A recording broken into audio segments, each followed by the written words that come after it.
Muy buenas tardes a todos y a todas. En nombre de la Izquierda Cristiana de Chile y en el marco de lo que es los 50 años de la Izquierda Cristiana de Chile, hoy tenemos la hermosa presencia y la voz de la hermana Ivonne Guevara. Vamos a seguramente poder conversar y nutrirnos de su sabiduría y de la belleza de su pensamiento. Eh, por tanto, hermana Ivonne, en nombre de la Izquierda Cristiana, le doy un fraterno abrazo de bienvenida. Estamos muy contentos y muy orgullosos que nos acompañe el día de hoy. Vamos a dejar con la palabra a Tabita Gutiérrez, quien va a dirigir la actividad del día de hoy. Y Tabita, bienvenida, muchas gracias por estar también hoy con nosotros. Quien va a explicarnos la modalidad en que vamos a organizarnos en este encuentro y luego va a presentar a Ivonne Guevara y para inmediatamente escucharla. Tabita, tienes la palabra. Hola, muy buenas tardes. Mi nombre es Tabita Gutiérrez. Tengo el agrado de presentar en esta oportunidad a Ivonne Guevara.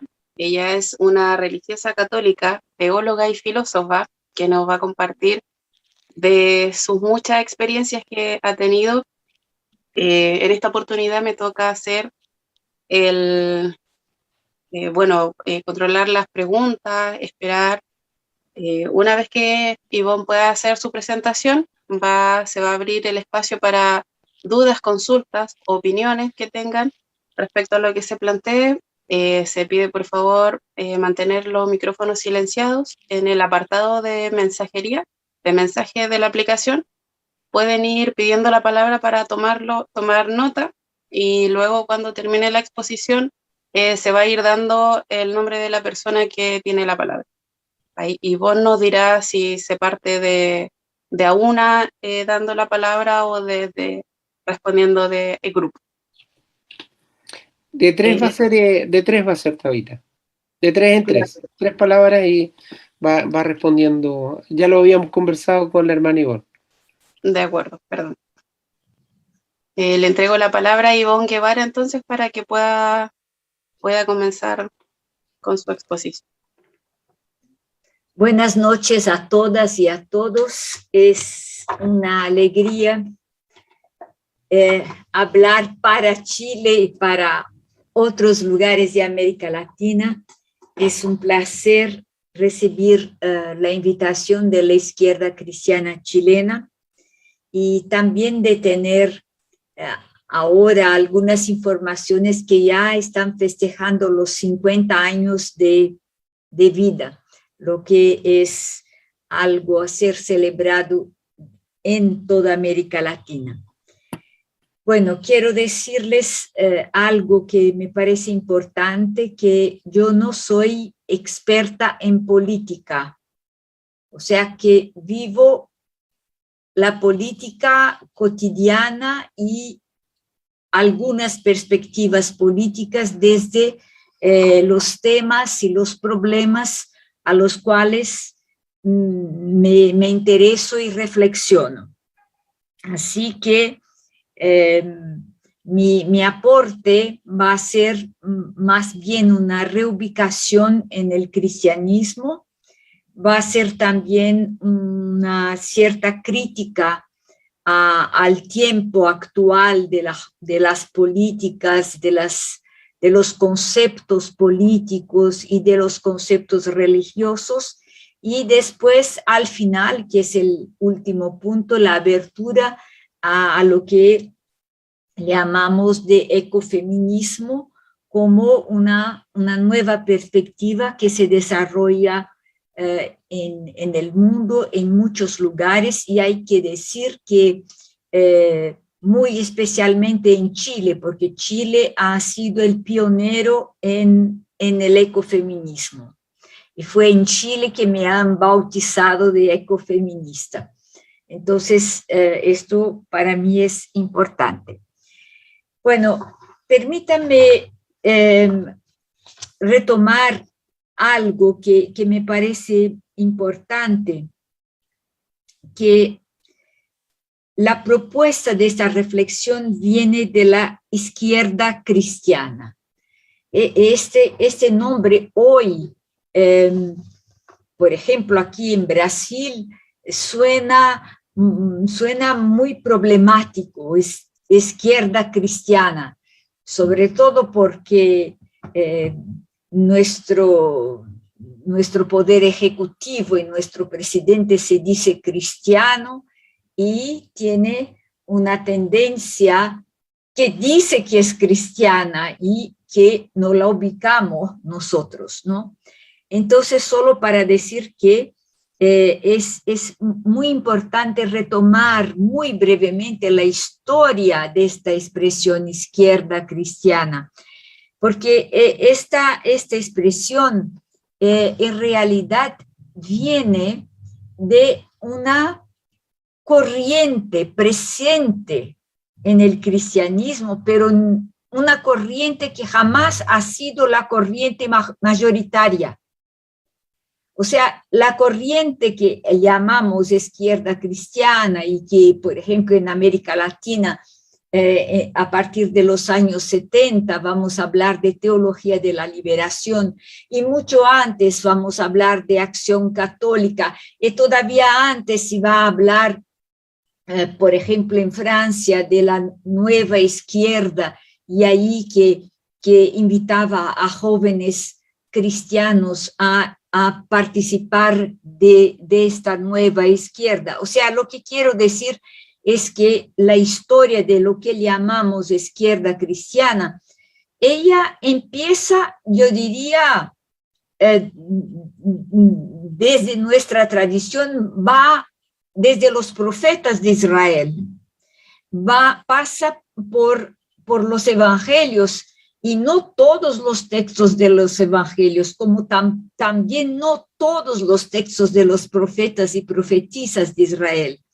Entonces, quiero subrayar que cuando decimos cristiana, la palabra cristiana o cristiano o cristianismo tiene múltiples significados.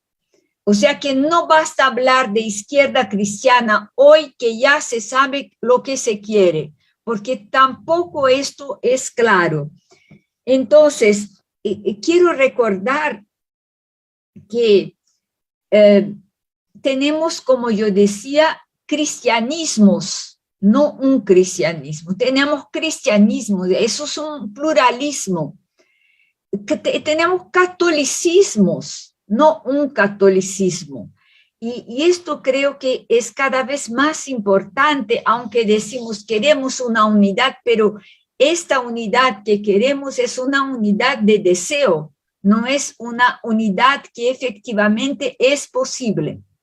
Es mi análisis, después ustedes por favor pueden contestarme. Pero yo pienso que hay un cristianismo que yo diría más de corte mágico, más de corte espiritualista, más de corte de poder arriba, o sea, más de corte del poder que viene de los cielos. Y este cristianismo va a difundirse mucho más que el otro, que ya voy a decir cuál es el otro. Este cristianismo es el cristianismo de los reyes, de los emperadores, el cristianismo de las jerarquías eclesiásticas, y este va a tener mucho poder, incluso va a tener mucho poder junto a los más pobres.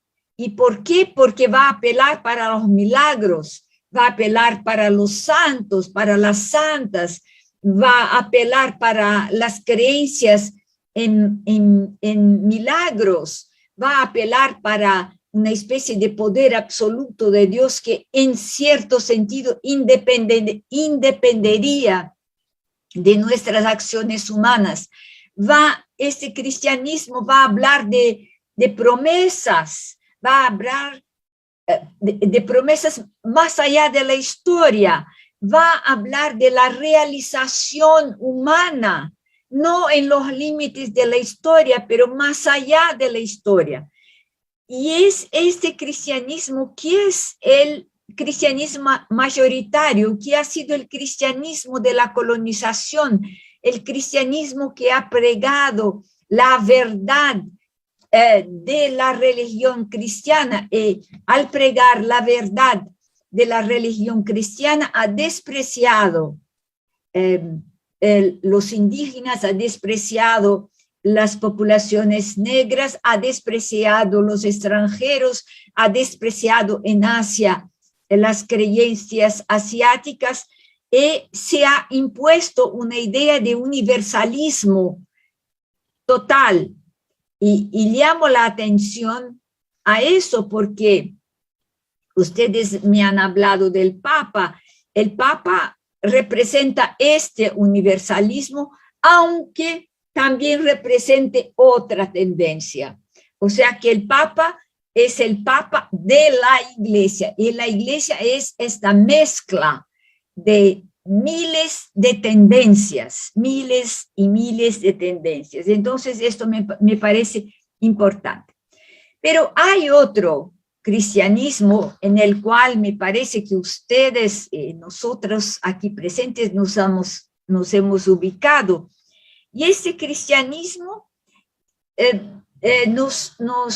y catolicismo, por supuesto, nos ayudó a sacar de los textos proféticos, de la sabiduría bíblica, de los evangelios, algunos textos que han sido fundamento para nuestras prácticas políticas que llamamos prácticas cristianas. Por ejemplo, si tomo los Actos de los Apóstoles, no había ningún necesitado entre ellos. Todo lo que tenían, la compartían, ponían a los pies de los apóstoles y cada uno recibía según sus propias necesidades. Ven, este es de aquí es un llamado de la tradición cristiana que se abre, digamos, que se abre a un socialismo en el lenguaje de nosotros, aunque en aquel tiempo no se hablaba de socialismo. Después, Mateo 25, he tenido hambre y me has dado de comer, sed, me has dado de beber, era nudo, me vestiste. Y así, este texto también no habla del diablo, no habla del poder del espíritu que baja, no habla de la fuerza, de la redención, de la resurrección. Sí, pero son cosas que son clarísimas. Después el célebre texto del samaritano que encuentra un hombre caído en la calle y lo ayuda. O sea que yo podría hacer un análisis de estos textos todos. No podría hacer análisis, por ejemplo, de otros textos bíblicos, como textos en que las mujeres son violadas, se comparten sus cuerpos, donde los profetas, como el profeta Elías, manda matar los profetas de Baal. Todas estas violencias también hay en la Biblia. O sea que no hay solamente he tenido hambre, me has dado de comer. Hay una cantidad inmensa de cosas, ¿no? Que hoy tenemos que tener la lucidez de decir dónde nos ubicamos. Y por tanto, al decir dónde nos ubicamos, decimos también que hay cosas en la Biblia que ya no nos sirven más. Esto lo digo yo, como dicen otras teólogas y otros teólogos, pero todavía el Papa no lo dice así. Pero esto es lo que se llama la nueva interpretación, la nueva hermenéutica. No es para borrar lo que está en la Biblia, pero para decir, ellos han escrito esto, pero esto ya no nos sirve. A nosotros es otra realidad.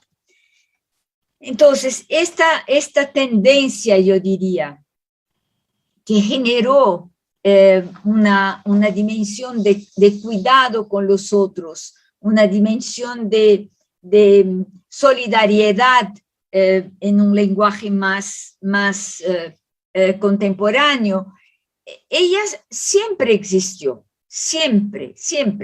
He hablado de los hechos de los apóstoles, de textos de la Biblia.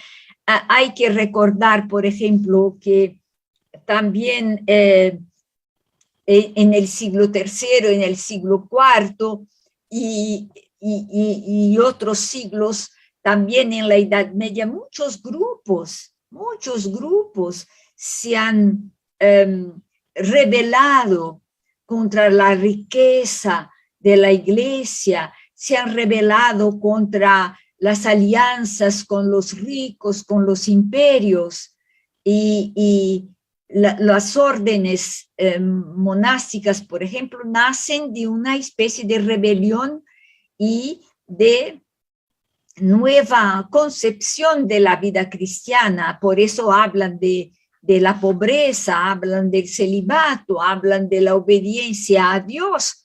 ¿Y por qué hablan de esto? Porque lo que había era la destrucción de las personas, y ellos han querido ser, yo diría, casi un partido político purista, ¿no? En aquel tiempo no se hablaba en estos términos, pero lo que quiero decir que esta vertiente o esta línea que todavía ustedes siguen sacando es una línea, si me permiten decirlo así crudamente, minoritaria.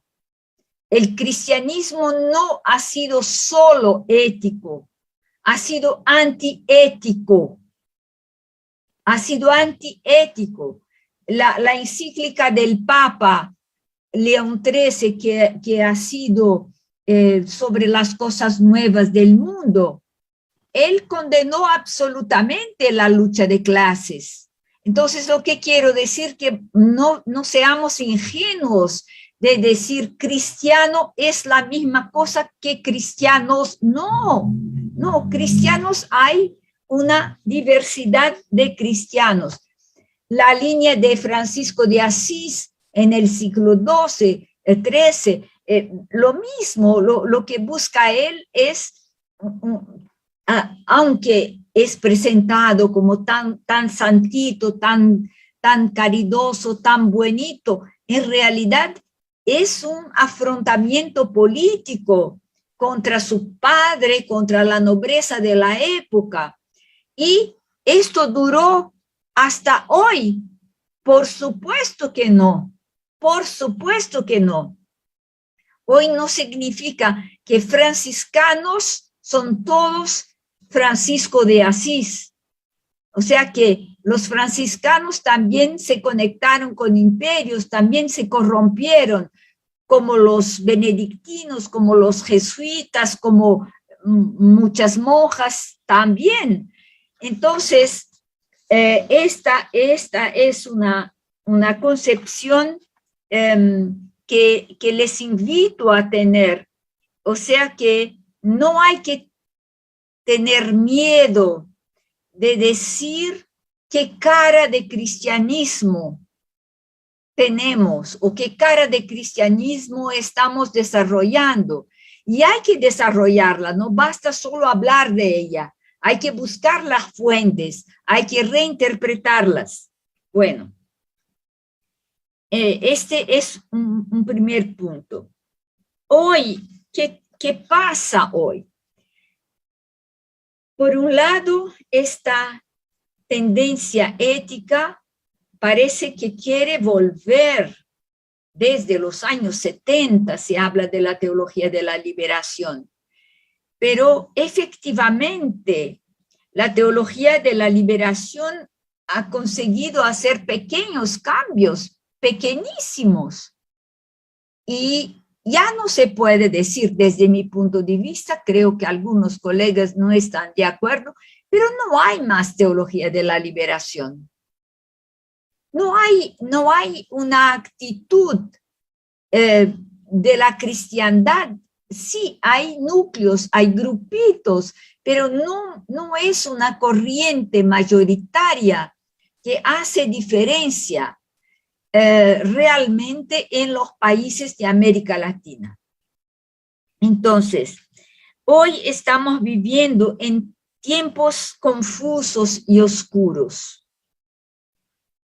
Creo que es como un rompecabezas, ¿no? En que las piedras están tan mezcladas y como si hubiéramos perdido el rumbo del juego, el rumbo de la historia.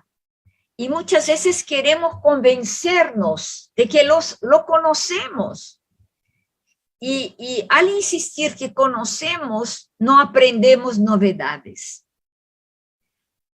O sea, tenemos un miedo de que nuestros caminos no se reproduzcan, que no se llegue a una finalidad. Pero lo que asistimos hoy, y claro que estoy de acuerdo de decir que Chile tiene algo un poco distinto de lo que voy a hablar, pero en el conjunto de América Latina, izquierda, derecha, centro, en política y en economía y en las instituciones religiosas, no expresan más el sentido que tenían antes. O sea, no tienen más el sentido de los años 60, 70, 80. No tienen más. ¿Y cuál es el sentido que tienen?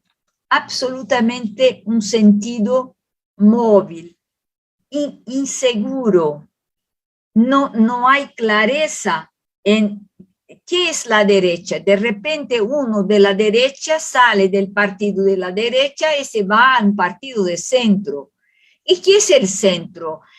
El centro es uno que sale del partido del centro y va a la izquierda y uno se dice, oh, ahora está en la izquierda. O sea, esta movilidad demuestra que la preocupación social no es más la primera. La primera preocupación de estos señores es con ellos mismos. Es una preocupación de carácter muy individualista, muy individual. Se promueven en política, en economía, en el empresariado, en las iglesias. ¿Hay excepciones? Sí, como en todo hay excepciones, pero hoy estamos en un momento donde no hay clareza en estas palabras que han sido palabras clave para nuestra formación política religiosa. Ha sido una palabra clave para decir que del Evangelio tomamos la dirección ética y no la dirección de milagros. No estamos en la clave de los milagros, pero estamos en la clave de las acciones que cambian la vida y que pueden ser milagros en un sentido, pero son acciones que cambian la vida. Izquierda, derecha, centro, en política y en religión, no son cosas claras, porque de repente el Papa toma una postura de crítica absoluta al capitalismo, pero al mismo tiempo conserva el Vaticano y los privilegios de los obispos y puede hablar de la dignidad de las mujeres, pero no las admite como iguales en la jerarquía. Puede hablar de Dios Padre y lo máximo que puede decir es Dios Madre también, pero eso no cambia nada, absolutamente no cambia nada. Es una cuestión de puro vocabulario porque no hubo un cambio de interioridad porque el cambio de interioridad y colectivo, individual y colectivo, esto sí es capaz de hacer un cambio significativo. Bueno, entonces nos espantamos porque izquierda, derecha hacen alianzas, concesiones mutuas de un lado para otro. Y creo que estamos en un momento de disidencias partidarias, políticas, religiosas.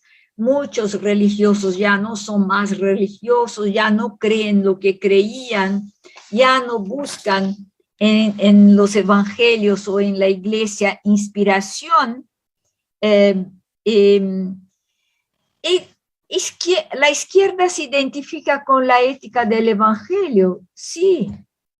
Y la derecha, ¿a qué evangelio se identifica? Se identifica también al evangelio del poder. Nuestro presidente, que es de tradición católica, en el primer año de su gobierno, se bautizó en una iglesia pentecostal. Y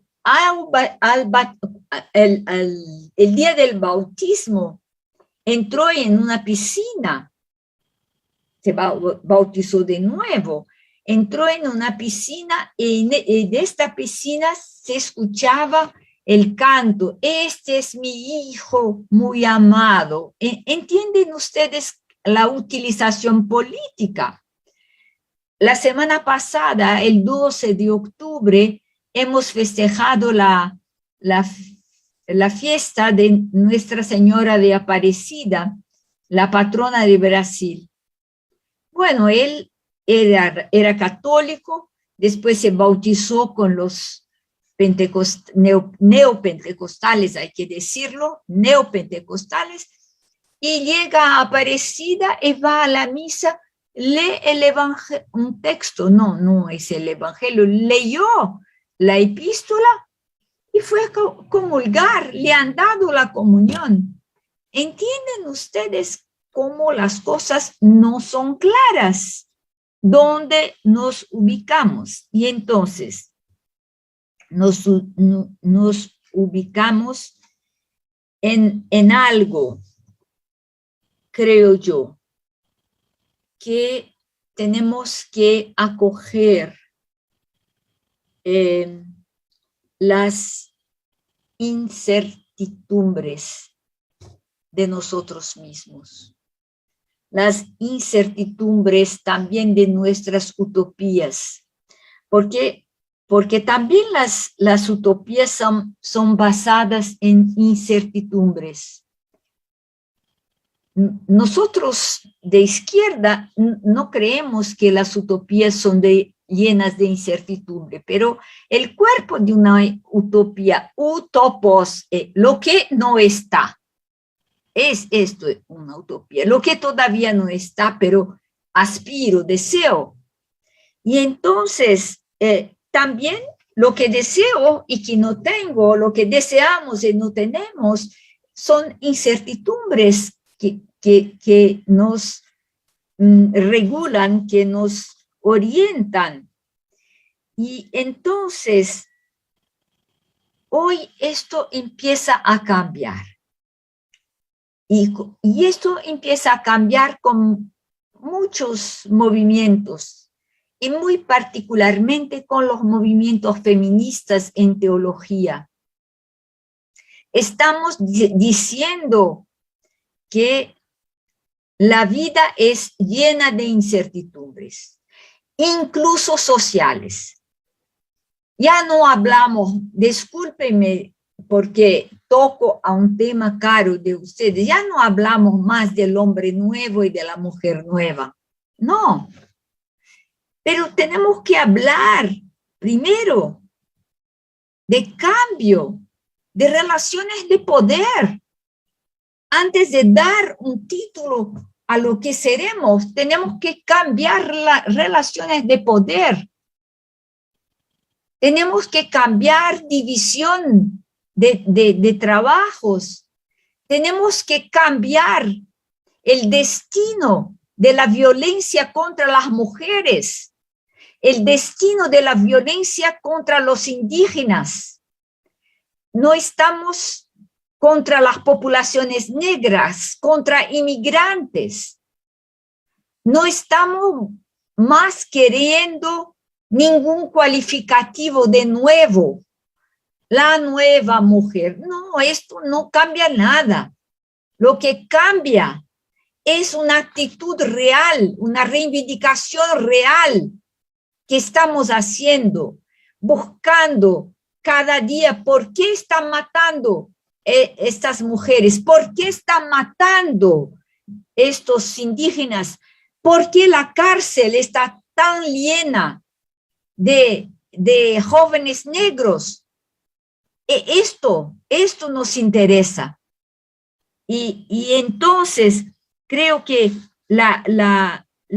lo que hemos descubierto en el siglo XXI, también en esta línea, es que los instrumentos que hemos utilizado, las mediaciones socioanalíticas que hemos utilizado para analizar nuestras relaciones sociales, también tienen que ser revisados. O sea que cada grupo establece y dice, cristianos, lo hacemos como lo dijo Jesús. Bueno, yo no tengo ninguna certidumbre que lo dijo de esta manera. Lo que veo es que lo interpretan de muchas maneras. Y nosotros, ¿cuál es el criterio de nuestra interpretación? Es si nos ayuda a avanzar en la búsqueda de la dignidad humana, si nos ayuda a estancar la enfermedad del hambre, de la falta de habitación, de la violencia. Es por ahí. La Biblia, en este sentido, ya no la afirmamos como la palabra de Dios. No, es un libro de una tradición religiosa mezcladísima, que tiene poesía, que tiene historia, que tiene milagros, que tiene cosas muy tiernas, cosas muy justas, que habla de un hombre magnífico y que habla de mujeres magníficas que estaban con él. O sea que esto ya es algo adquirido por la teología feminista. Salir de esta edificación del poder sobre nosotras para abrirnos a una forma de poder con nosotros. El fundamento del poder no está en el cielo. El fundamento del poder está en las relaciones de solidaridad y justicia que estamos construyendo ahora, desde lo más pequeño. Y entonces, por ahí es que estamos diciendo que la lucha por la dignidad de la vida empieza siempre de nuevo a cada generación. Y los modelos antiguos son referencias históricas, pero no pueden ser copiados. En cada momento tenemos que reinventarnos para sernos respetuosos unos con los otros y con las otras. Y creo que esta es una descubierta de las mujeres, que no hay que repetir lo que fueron las comunas del siglo XIX.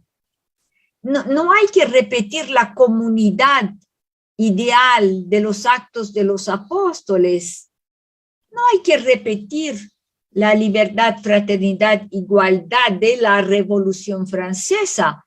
Estas palabras pueden ser usadas, pero hoy tenemos que reconstruir o construir de nuevo sus significados. De nuevo, la lucha por la dignidad de la vida es de cada generación. Cada generación tiene que empezar de nuevo. Y esta es una tarea que no se entregue por la vida. Y por eso yo no tengo la responsabilidad de concretar las ideas del pasado. Aunque sigo apreciando a Carlos Marx, no me siento obligada a concretar las ideas de Carlos Marx. Sí siento necesidad de concretar las actitudes, los comportamientos, las iniciativas que permiten a la gente vivir con más dignidad. Y no puedo hacer todo. Estoy haciendo con grupos de mujeres y de jóvenes. Es algo que hago, ¿no?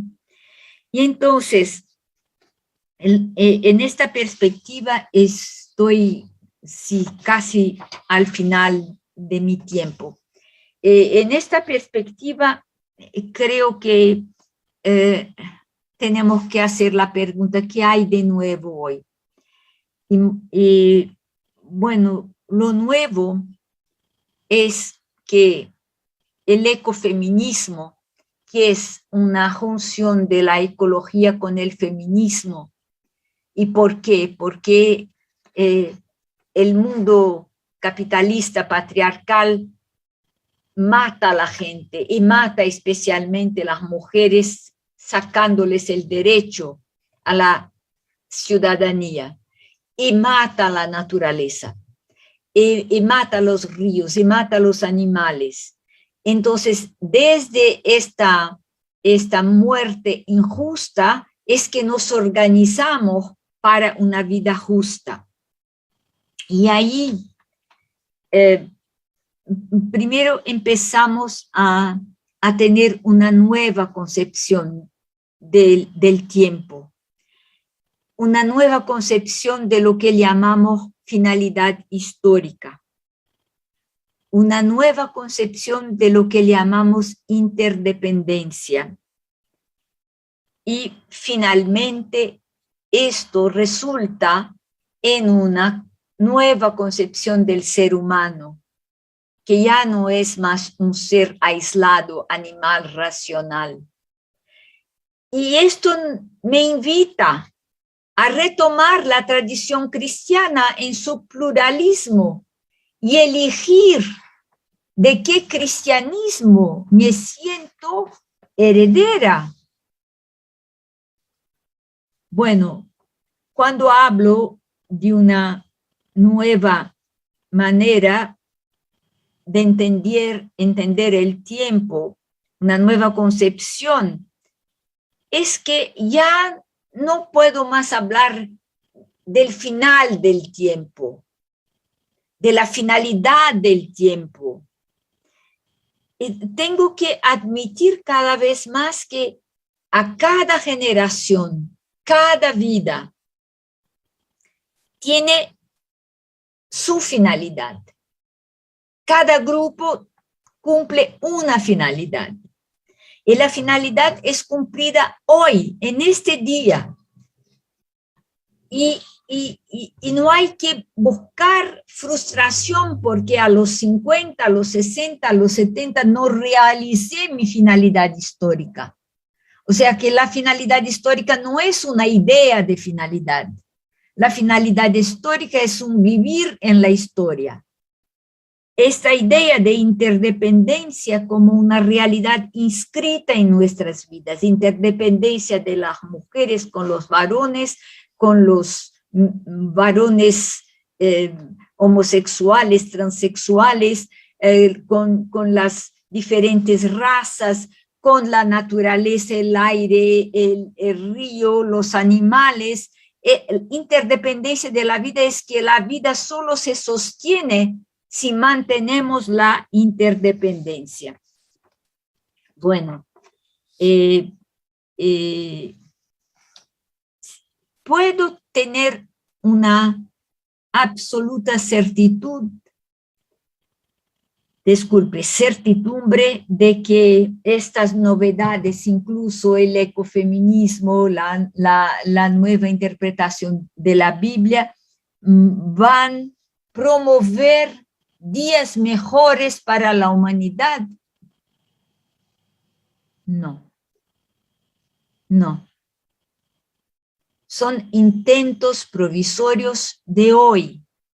¿Cómo será mañana? No sabemos.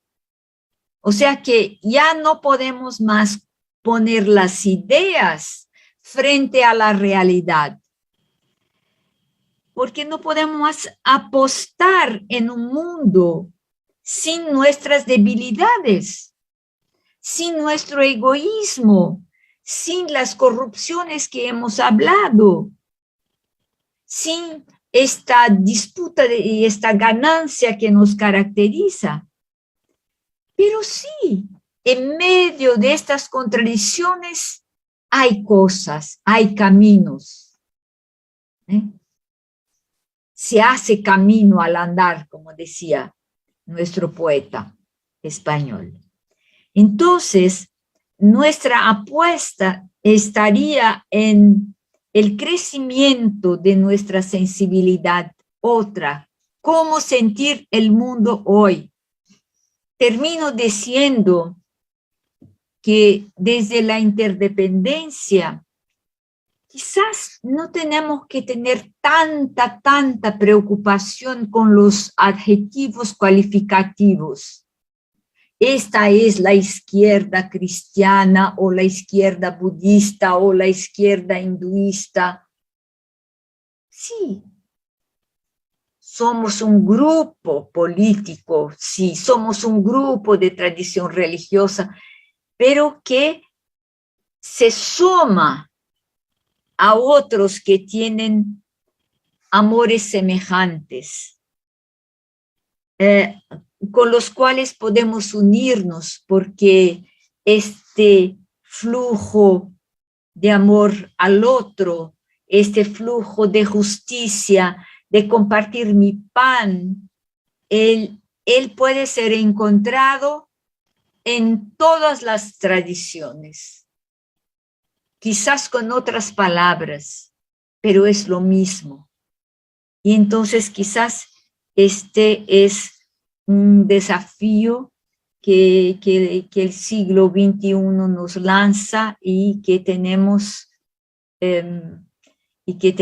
que buscar en nuestras comunidades, en nuestros grupos, en las universidades, en las iglesias, cómo salir de una especie de este es mi barrio, este es mi grupo, este es mi partido, esta es mi tradición, para decir, sí, está bien, es mi tradición, pero ¿cómo incluir las otras tradiciones?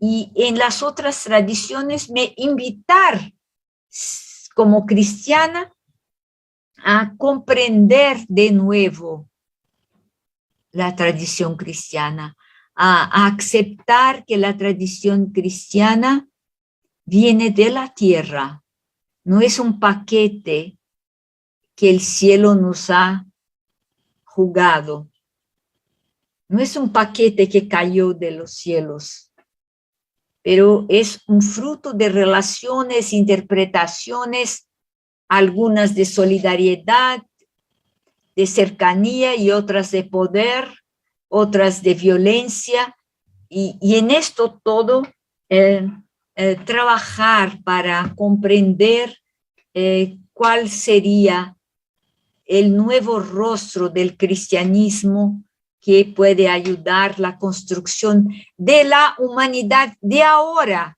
no de la humanidad de mañana. Nuestra responsabilidad es en el ahora, aunque el ahora cuidado, el ahora justo, el ahora solidario, este ahora solidario prepara la solidaridad de mañana, pero tiene que ser hoy.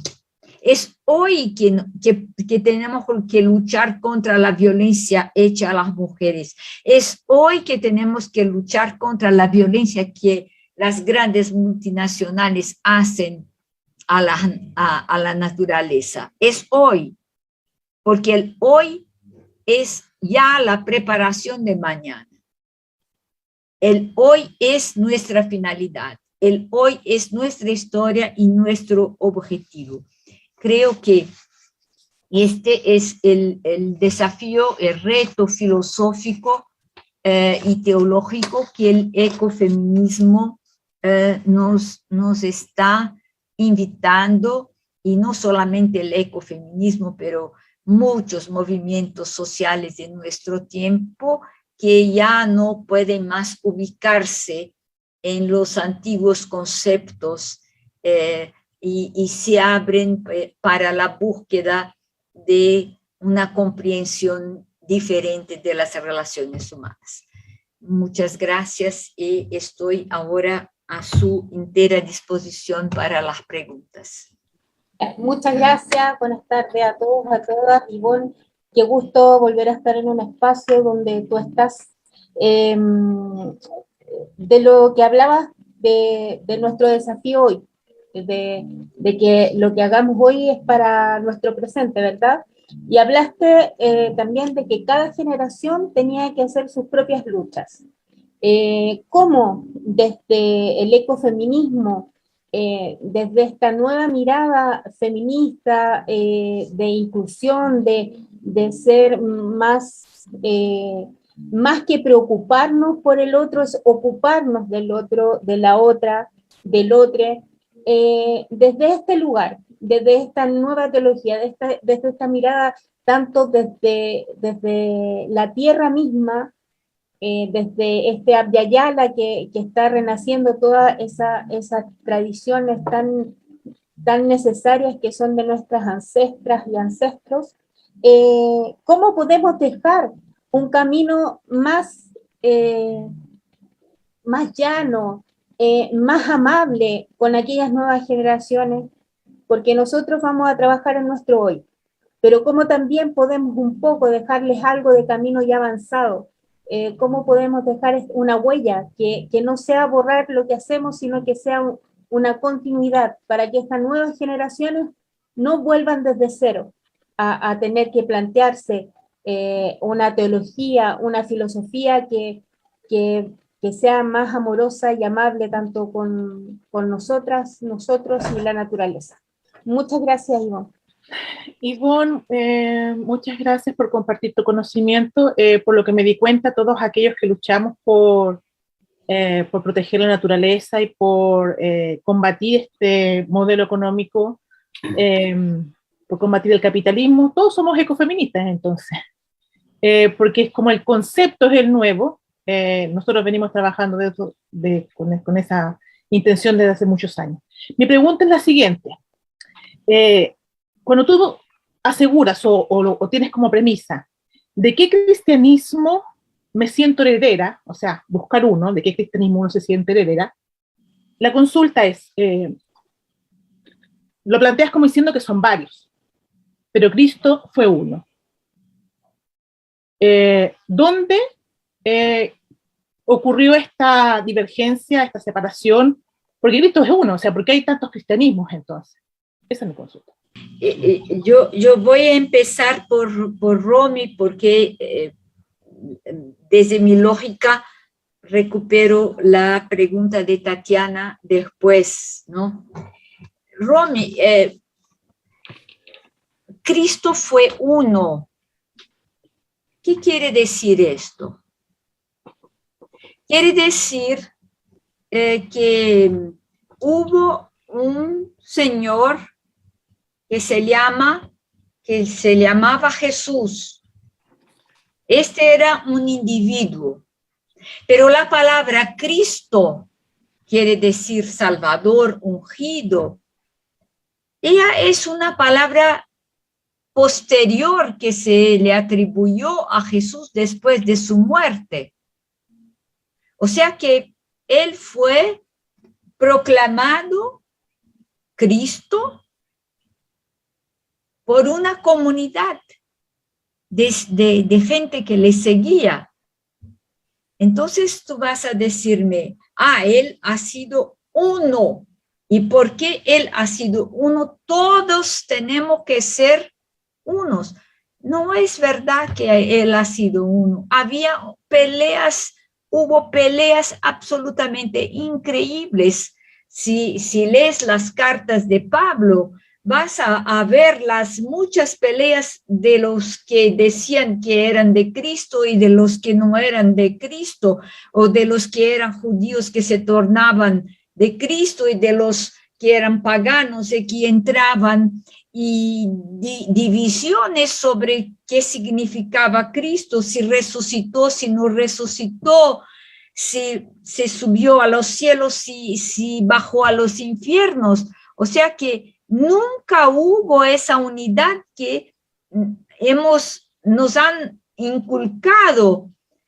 Nunca hubo una unidad, por ejemplo, en la historia de la conquista de América Latina por los españoles y los portugueses, y las invasiones holandesas y las invasiones francesas y las invasiones inglesas en América Latina. Nunca hubo.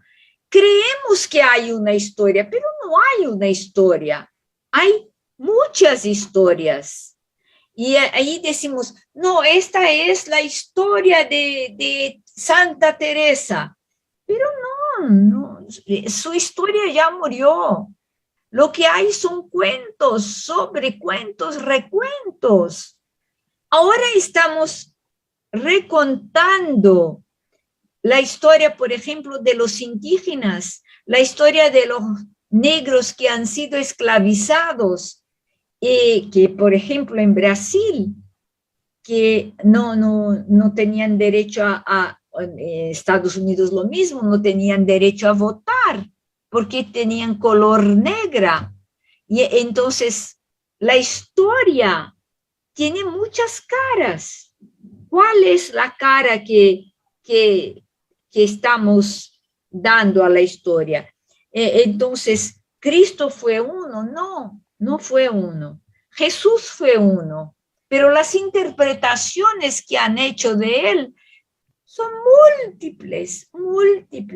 Interpretaciones hechas por cristianos, interpretaciones hechas por no cristianos. Y lo mismo sucede, por ejemplo, en las familias.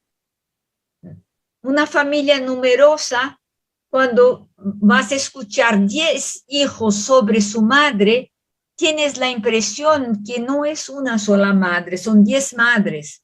Porque cada uno te cuenta una historia, cada uno habla de su propia interpretación. Entonces vas a decir, entonces no hay una sola verdad sobre él. Desgraciadamente, no, como no hay una sola verdad sobre tú misma. Hay múltiples interpretaciones. Ay, sí, tú sientes lo que eres, pero si tus amigas van a contar lo que eres, tienes múltiples caras, Ron. Esta es la realidad. Y tu pregunta es muy importante. ¿Por qué es importante? Porque filosóficamente nos han enseñado una cosa como la última verdad sobre, por ejemplo, un personaje histórico o sobre Jesús. No han dicho que lo que nos enseñan es una interpretación. Esto es muy importante, muy importante. Nos enseñan que esta es una verdad. Nos han enseñado que los indígenas eran salvajes. Y ahora decimos, oh no, por favor, estamos rescatando la ancestralidad nuestra desde los indígenas. Entonces es para decir que tenemos que reubicarnos en nuestra concepción de la historia. ¿Qué es la historia? La historia no es ciencia exacta, no hay ninguna ciencia exacta.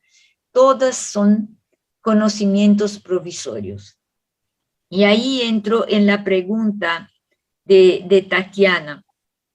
Tatiana, también tu pregunta es muy importante, pero no hay que tener miedo que las generaciones futuras no sabrán qué hacer. Van a saber cómo nosotros hemos descubierto, estoy absolutamente segura que mi cristianismo no es el cristianismo de mi padre ni de mi madre.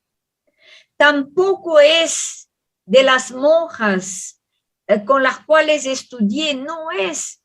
Y tampoco es el cristianismo de una manera absoluta de mi actual congregación religiosa. O sea que puedo comulgar el cristianismo, no sé, estoy viendo ahí Montse, puedo comulgar con Montse, puedo comulgar con Tabata, puedo comulgar con Tatiana, puedo comulgar con Graciela, con Katia, puedo comulgar con estas personas que vamos a decir, que nuestro cristianismo es semejante. Entonces, lo que queda para la nueva generación es, por un lado, nuestra coherencia, pero queda también otra cosa que no queremos admitir, queda nuestra estupidez también, porque van a decir, como lo de mi tía, como lo de esta teóloga, jamás. También se van a afirmar, o sea que nosotras no tenemos que tener la responsabilidad de hacer a ellos su historia. Tenemos que hacer nuestra historia y de nuestra historia con nuestra coherencia, ellos van a mirarnos o van a reafirmarnos con novedades, por supuesto, o van a decir, no, este cristianismo, no. Buenas noches, yo hablo con ustedes de Holanda, aquí es medianoche ya, es tardecito. Linda su presentación, me gustó muchísimo, gracias por compartir sus conocimientos. Pero yo tengo dos preguntas que me dan vuelta. Una de ellas es, usted habló sobre la reconceptualización. Y me pregunto, ¿cómo reconceptualizamos la lucha de clases? No sé, una pregunta. Y la otra tiene que ver fundamentalmente de orden teológico. ¿Existe un Dios de las mujeres? Porque hasta ahora conocemos el Dios patriarcal, rubiecito, blanco de los ojos azules. Y yo, ¿cuántos rubios de los ojos azules hay en el grupo? Creo que bien pocos. Somos más bien morenitos. Bueno, y existe ¿cómo planteamos un Dios para las mujeres? O en semejanza a nosotras mujeres, no solo desde el punto de vista de la separación hombre-mujer, que es importante, pero no, digamos, no tan solo, sino desde el punto de vista cultural también. Los roles. Muy bien. Gracias. Gracias. Clarísima su pregunta. Voy a leer la pregunta que realizó José a través del chat. Dice, tu enfoque a la práctica concreta hoy por todas las vidas, ¿es tu propuesta de espiritualidad o añadirías algo de hoy al respecto? Esa es la pregunta que realizó José a través del chat. Espero se haya escuchado. Y le doy la palabra a Claudio Ramírez. Bueno, primeramente agradecer a Ivonne por compartir estos saberes. Y mi pregunta va hacia los conceptos mayormente que habíamos hablado de utopía. Te hablo, Ivonne, desde Salta, Argentina, como para que sepas más o menos el contexto de dónde va a salir la pregunta. Nosotros aquí en Argentina está pasando, digamos, cuestiones muy interesantes, pero la utopía que parece estar disuelta en el mundo de la política ha sido retomada desde los movimientos populares, ¿no? Como un resurgimiento y un pensar, por un lado, una nueva política, y por otro lado también se repiensa desde los movimientos populares una nueva religiosidad. Entonces, ¿cómo entendemos, digamos, a partir de esta irrupción de los movimientos populares, ¿no? Esta construcción que hablabas de la utopía, sobre todo en estos dos campos, política y religión? Bueno, muchas gracias, Ivonne. Gracias a ti, Claudio.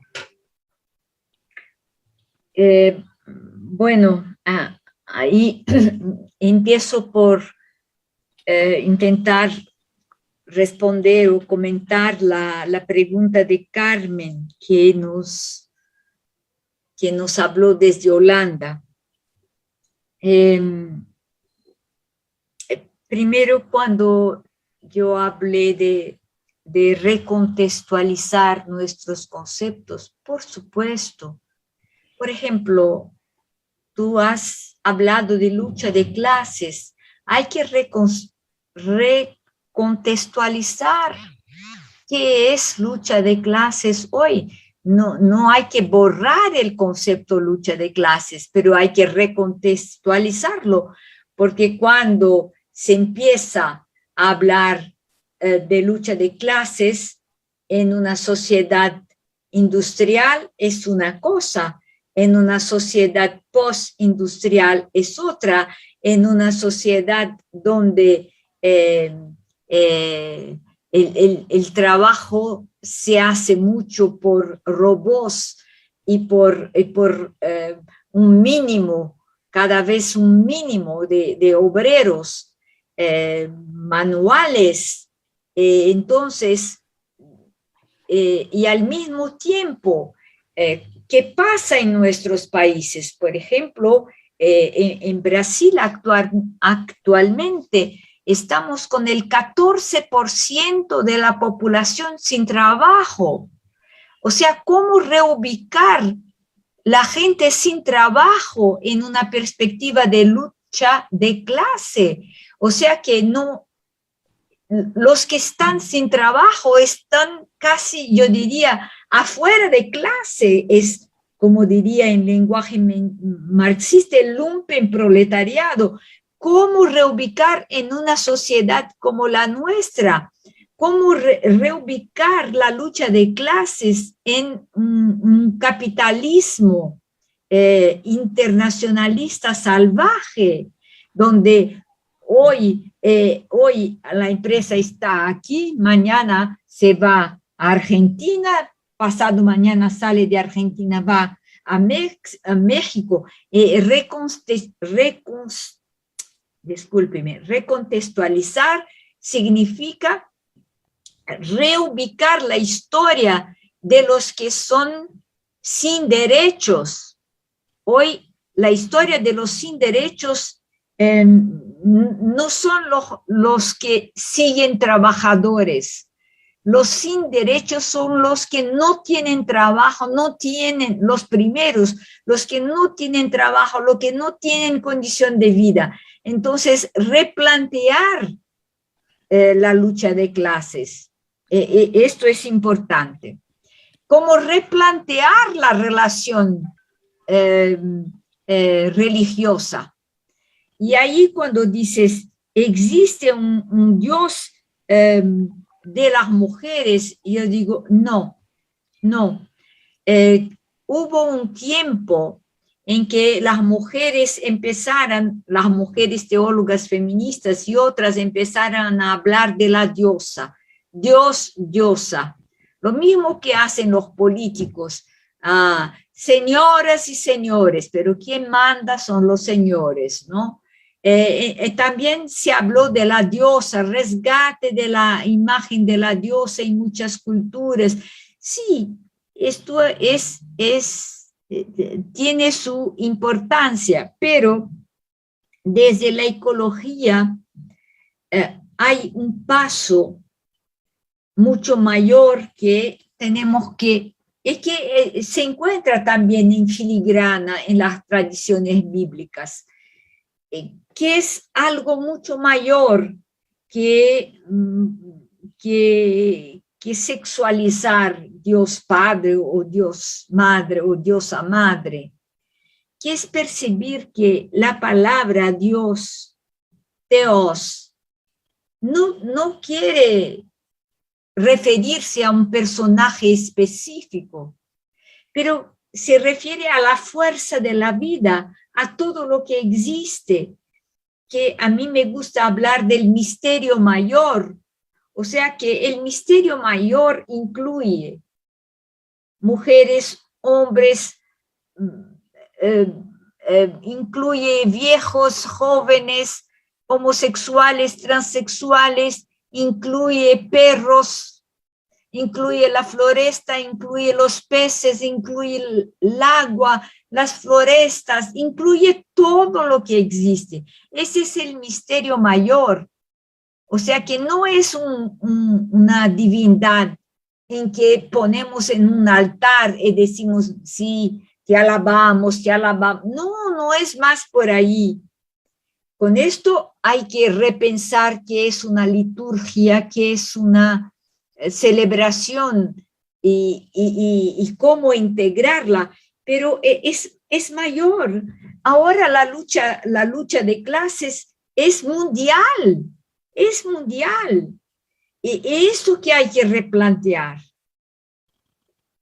¿Cómo esta reflexión más amplia, más compleja, puede ubicarse en mi barrio?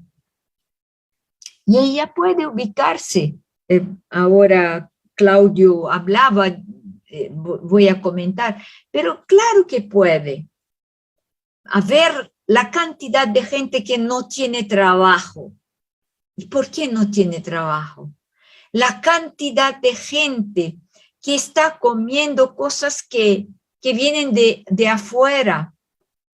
Hasta los pobres de África están haciendo propaganda en la televisión para dar un peso para que se compre un saquito de comida prefabricada para que los niños no mueran. Puedo entender que es una situación de emergencia, pero esto todo tiene que ser replanteado.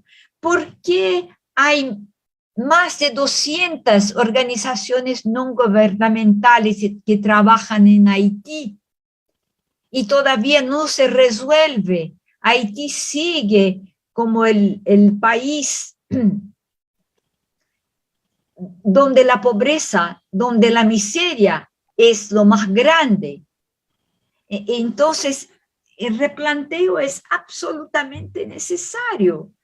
No, la conversación, ¿quién va a hacer el replanteo? Nosotras. Nosotros tenemos que conversar y conversar con la gente y sentir la historia de la gente, dejarlos hablar y comprender poco a poco que por ahí pasan los cambios, por ahí pasan las resignificaciones, ¿no? Y entonces me ubico por ahí. La pregunta de José es si la espiritualidad es mi práctica concreta. Bueno, yo pienso que no hay ninguna práctica concreta sin espiritualidad. Y espiritualidad no es la oración del rosario. La espiritualidad no es la frecuentación de las misas y la reza de los rosarios. Esto es una práctica religiosa, como encender una velita o llevar flores a la Virgen. Esto son múltiples devociones, pero la espiritualidad es el soplo de vida. ¿De dónde viene el soplo? No viene de mí. No soy yo la productora del soplo. y el soplo que respiro tiene que ser respetado también. El soplo me ayuda a respetar el soplo del otro. La espiritualidad es la convicción de que mi vida depende de la tuya de la otra de la mía. Mi vida depende del agua, mi vida depende de los nutrientes, del aire. Esta espiritualidad quiere decir la convicción de que no es un santito que me gusta y que tengo muchos, ¿no? Aquí, que recibo como regalo. No es este santito que es mi espiritualidad. Mi espiritualidad es la convicción de que estoy en este momento participando del momento único, participando de la vida del universo y que tengo una responsabilidad en esta participación, aunque hago poco, aunque puedo hacer poco, pero soy parte del universo en este momento. Y por ahí desarrollar nuestras prácticas. Nuestras prácticas son conectadas con las convicciones que tenemos, ¿no? No hay una separación. Aquí es mi espiritualidad, aquí es mi práctica, ¿no? Esto es un dualismo en el cual el cristianismo se desarrolló por muchos siglos, pero ahora es como que estamos tomando conciencia colectiva de que tenemos que dar pasos más unificados adentro de nuestra propia vida. Claudio, que hablas desde Salta, Argentina,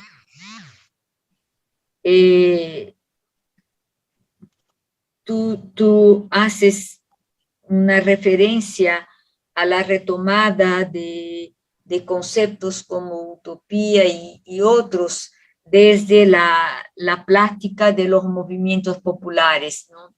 Yo realmente lo siento, pero no conozco lo que están viviendo en Salta, pero aquí en Brasil hay algo en este sentido. Por ejemplo, los movimientos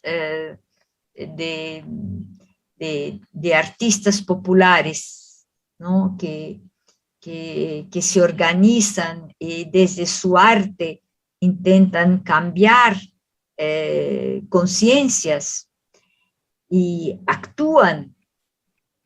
También los movimientos de mujeres que son contra los feminicidios, que salen en la calle y que gritan ninguna a menos. Esto en Argentina y en Chile y en tantos países de América Latina se ha hecho. Si me preguntan cuál es la utopía aquí, antes de hablar de la utopía, quiero hablar de la topía, o sea, topos, ese lugar. Este lugar ya está siendo ocupado por las mujeres que gritan, por los campesinos que son contra las grandes empresas multinacionales que les roban una agricultura familiar. Hay organizaciones en toda América Latina de agricultura familiar. ¿Dónde está la utopía de ellos? Está en la topía, o sea que está en la práctica. Creo que lo que tú estás intentando compartir desde Salta es que estos grupos populares que son diversos y que incluso usan lenguajes diversas, estos grupos están diciendo no solamente queremos un mundo diferente, pero ya lo estamos viviendo en pequeñito, con mucha dificultad, por supuesto, un mundo diferente. Ya lo estamos, ya es algo de topos, no son solamente utopías. Hay que considerar la utopía, no tengo dudas, pero hay que considerar primero la topía, la posibilidad real del crecimiento de la conciencia y de las relaciones de justicia y de las relaciones de compartir entre nosotros. Sí, queda una última ¿Sí? pregunta y opinión de Norca a través del chat, que dice: ¿cómo replantear la lucha de clases sin estar contaminado con la historia reciente o lejana, colocando una mirada sin historia, y el compromiso histórico de recuperar nuestro tejido social? Y no es así. Hay que crear un tejido social nuevo con los signos de nuestros tiempos. Norca, una buena pregunta, pero te digo, no se puede replantear purismos. O sea que no se puede trabajar en la historia sin considerar que el tejido social es mezclado. No hay tejido puro. No hay solo buenas intenciones, buenas acciones. Y nunca hubo. En el grupo de los discípulos de Jesús se cuenta la diversidad de opiniones e incluso de traiciones múltiples. No hay tejido que sea puro. La idea de puro es una abstracción que no existe. En todos los movimientos sociales que tenemos hay una mezcla total, y esta mezcla no solamente está en los otros, los impuros, pero está en ti, está en mí. Yo también soy impura, yo también soy mezclada, mi tejido es lleno de viejos hilos con los cuales mi cuerpo se constituye. O sea que no plantee el purismo, porque el purismo no existe, absolutamente no existe. Nunca existió una sociedad perfecta, nunca existió una sociedad sin clases. Todas las tentativas de la existencia han generado dictaduras, han generado posturas antidemocráticas, posturas dogmáticas que llevaran a la cárcel y mataran a mucha gente. De nuevo, repito, la novedad tiene que ser vivida hoy, desde nuestros pies hoy. Pero nuestros pies no solo pisan un terreno dulce, puro. No hay puro, no hay, ¿qué es puro? Es nada puro, es una abstracción puro. Es una entidad de idea. El puro no existe. Lo que existe es el impuro. Mi cuerpo es impuro.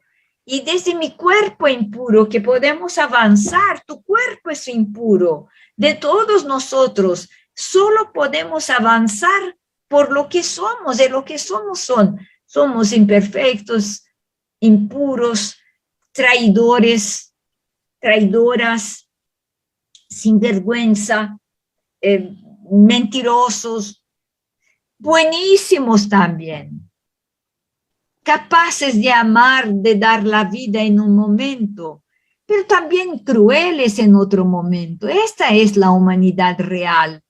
No hay que pensar una humanidad abstracta para hacer revolución. La humanidad revolucionaria por la justicia es una humanidad mezclada, en la que tú vas a decirme, no, por ahí no es posible.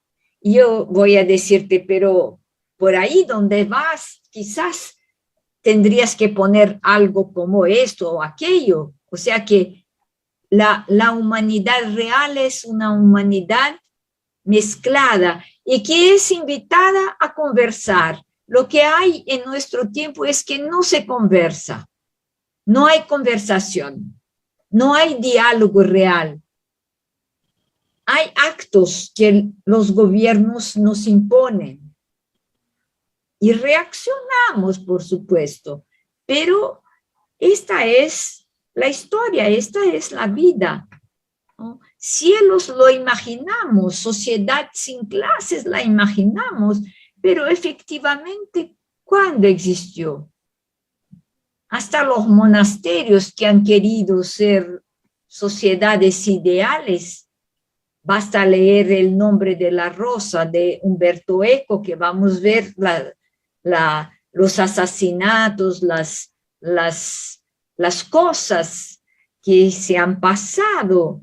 Basta estudiar la historia de los papados, que ustedes van a darse cuenta de las violencias que existen. O sea que, por favor, no planteen pureza, no planteen pureza, planteen realismo, ¿no? Y dentro del realismo nace poesía, nace literatura, nace baile, nace música. Qué linda música, pero si vas a escuchar el contenido de la música está tan triste, ¿no? El día que te fuiste, mi corazón se quedó partido. Bueno, qué tristeza, pero es también linda la música.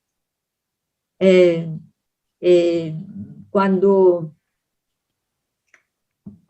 Violeta Parra canta Volver a los 17, es lindísimo, pero lo que ella ha vivido es trágico. Entonces, no hay pureza de la belleza, hay belleza con el sufrimiento.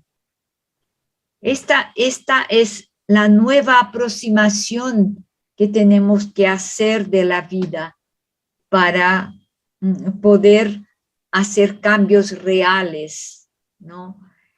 Porque antes en el dualismo patriarcal se presentaba un ideal y la gente tenía que entrar en este ideal. Pero este ideal ha hecho así, ¡up!, cayó. ¿Por qué cayó? Porque tenía consistencia solo de idea, no tenía consistencia de realidad. Pero lo que tiene consistencia de realidad se queda por un tiempo mayor, tiene más vida, ¿no? Que si vas a trabajar en una comunidad barrial, vas a ver una mezcla de gente. Y esto se sostiene por la diferencia, por la impureza. Un pastel se hace con muchos elementos. Un solo y purísimo, no hay ninguno que es puro, purísimo. Todo es mezclado. Bueno, amigas y amigos, estamos al final. No sé si todavía hay algo importantísimo. Puedo todavía responder, si no, creo que ya. Tabita, Katia Cristina, de Brasil, quiere hacer una última pregunta. Podíamos pedirle a Katia que haga esa última pregunta y ahí terminaríamos, Ivonne. Brevemente, sí, claro, que ya son las 8. Estamos justamente a minutos de cumplir el tiempo propuesto. Katia, brevemente, ¿tienes la palabra? Bueno, buenas noches. Solamente decir que en Brasil la lucha mayor ahora es por la comida, por el trabajo. Yo soy de los partidos de los trabajadores y trabajadoras y solamente me gustaría decir para todos que en Brasil hoy hay una situación muy difícil. Ivonne conoce muy bien y solamente me gustaría decir que Brasil hoy está tiene fome, tiene hambre, tiene falta de trabajo y tiene mucha gente sufriendo. Solamente eso. Un abrazo a todas y todos desde Brasil.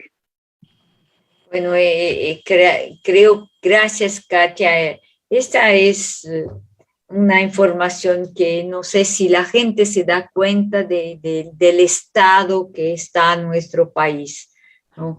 Jamás hemos visto colas y colas de gente pidiendo comida, ¿no? Y esto es trágico. Entonces, de nuevo, hay que revisar los conceptos, las políticas, las autoridades, los políticos, los partidos, las religiones, las iglesias, ¿no?